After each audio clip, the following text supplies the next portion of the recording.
in a surreal landscape of colors, dominated by luminescent ponds of yellows and greens. Boiling hot water bubbles up like a cauldron, whilst poisonous chlorine and sulfur gases choke the air. Known as the gateway to hell, the Danakil Depression in Ethiopia is scorchingly hot and one of the most alien places on Earth. Yet a recent expedition to the region has found it is teeming with life. In the heart of the Horn of Africa, the Danakil Depression is one of the most remote, inhospitable and least studied locations in the world. It lies over 330 feet 100 meters below sea level in a volcanic area in northwest Ethiopia, close to the border with Eritrea, aptly named Afar. It is part of the East African Rift System, a place where the Earth's internal forces are currently tearing apart 3 continental plates, creating new land. The violent landscape is arguably the hottest place on the planet, and one of the driest. The temperature regularly reaches 45 C 113 F. It rarely rains, but seas of molten magma ooze just beneath the crust surface. There are 2 highly active volcanoes. One of them, Eritrea, is one of only a handful of volcanoes to have an active, bubbling lava lake at its summit. The area is also littered with acid ponds and geysers, and features a deep crater called Dalol. The Danakil Depression in Ethiopia is scorchingly hot and one of the most alien places on Earth. The vibrant colors are a result of rain and seawater from the nearby coast being heated by magma and rising up. The salt from the seawater reacts with the volcanic minerals in the magma, creating dazzling colors. In the hottest and most acidic pools, sulfur and salt react to form bright yellow chimneys. In cooler pools, copper salts create bright turquoise. The hot and dry climate means that few plants or animals can survive there. The Dalol site itself is unpopulated, but the nomadic Afar people have settled nearby in a semi-permanent village called Hamadela. In short, Danakil looks like an alien planet and is completely unique on Earth. It is somewhat similar to active hydrothermal zones like Yellowstone in the US, but it is much hotter and its waters are much more acidic. In fact, Danakil's waters have an average pH of 0.2, which is almost unheard of in any natural setting. We also know much less about Danakil than Yellowstone. However, this is set to change. Since 2013, a team of scientists has begun studying the region. They are from Europlanet, a consortium of research institutions and companies that researches areas of Earth that could serve as analogues to Mars. The work is challenging. For starters, it is an incredibly remote region and hard to reach. Worse, the border between Ethiopia and Eritrea is politically volatile. In 2012, European visitors to the region were kidnapped and killed. Every time the researchers go to Danakil, they have to be accompanied by the military for their own protection. Barbara Cavalazzi from the University of Bologna in Italy is part of the team and has been conducting expeditions in Danakil since 2013. The environment is very extreme, she says. On average, the temperature over there around lunchtime can reach 48 C 118 F. One time we measured 55 C 131 F. Danakil looked like an alien planet and is completely unique on Earth. In the Dalol crater, the geothermal activity increases the temperature even further, so the brine water reaching the surface is about 100 C. As well as the sweltering heat, the scientists have to cope with toxic hydrogen sulfide gas, not to mention chlorine vapor burning their airways and choking the lungs.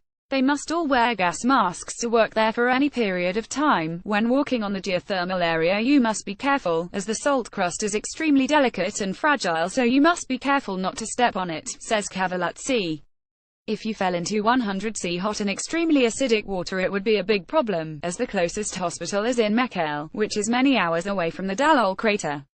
When I go to the region, one always take an Afar guide, as they know exactly where to go and where to step. The first few expeditions in 2013 were simply focused on figuring out how to work in Danakil. You can't bring a fridge of chemicals to store samples in, so you need to think very hard and plan what you are going to do, says Cavalazzi. In spring 2016, the researchers finally began collecting samples from the hot springs and pools, hoping they would contain life. They also measured the temperatures and pH of the pools. They returned in January 2017 to collect more samples.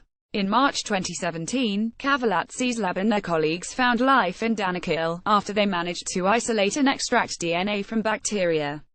They found that the bacteria are polyextremophiles, which means they are adapted to extreme acidity, high temperatures and high salinity all at once.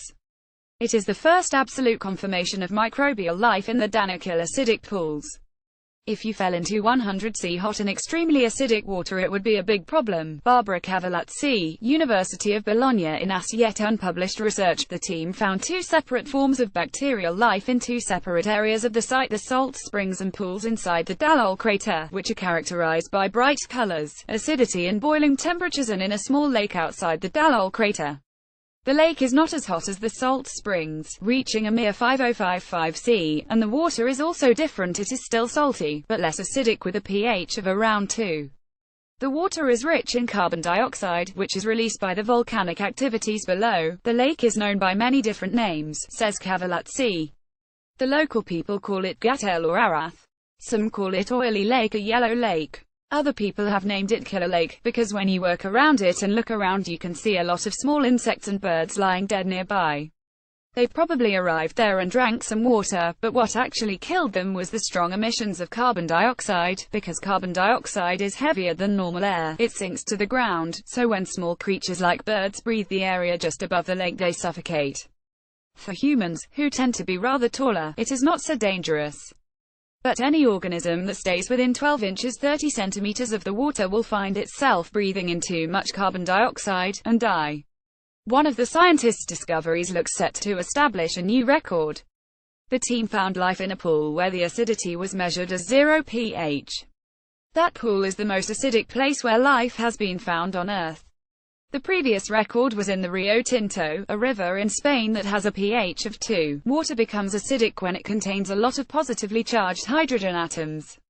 Most living creatures cannot cope with extreme acidity, because the charged hydrogens interfere with the structure of special proteins called enzymes, which orchestrate all of the vital chemical reactions inside cells. Any organism that stays within 12 inches 30 centimeters of the water will find itself breathing in too much carbon dioxide, and die. High temperatures can also damage enzymes, and break apart the chemical bonds that hold DNA and cell membranes together. Meanwhile, high salt levels can make water rush out of cells, causing them to shrivel up into dried-out husks. Microbes discovered in Yellowstone and other hydrothermal environments have evolved adaptations to help them survive. These include having proteins and enzymes that are more chemically stable at higher temperatures.